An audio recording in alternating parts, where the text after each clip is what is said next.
over my porch with their bugs again. So unless you want to hear about the praying mantis popping off the moth's head, I had to come outside. But anyway, I wanted to share some thoughts about how many other places in our body factor into controlling our body weight when we step onto one foot.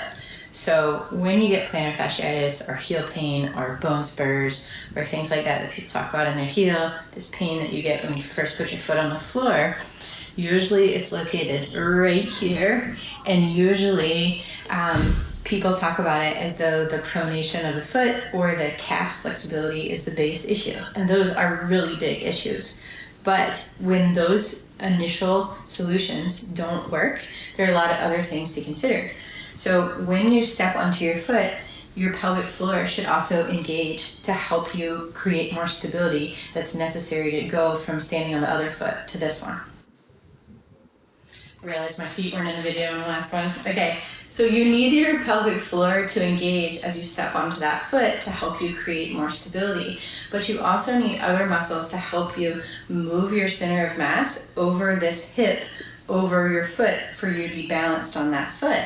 And so some of the other things to consider are your adductors and your inner thigh, helping to swing your pelvis forward from being behind to parallel to past in order to progress your weight past this foot. You need your internal obliques and your transverse abs to help pull your center of mass over this hip so that this hip can stabilize. You need your glute max and your glute medius to participate with those abs to create stability over this hip.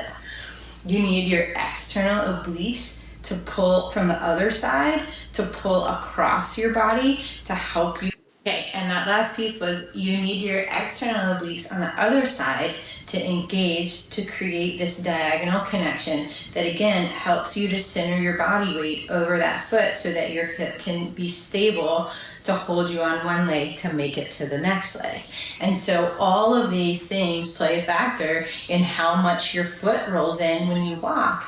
And if you're learning to control your pronation and if stretching your calves aren't the answer to your plantar fasciitis, maybe it's time to consider one of these other things. So if you want to take a deep dive into any of this stuff with me, I have a free walking course. Enrollment for it starts this coming Monday, the 2nd. And if you want to make sure that you don't miss out on it, sign up for my newsletter.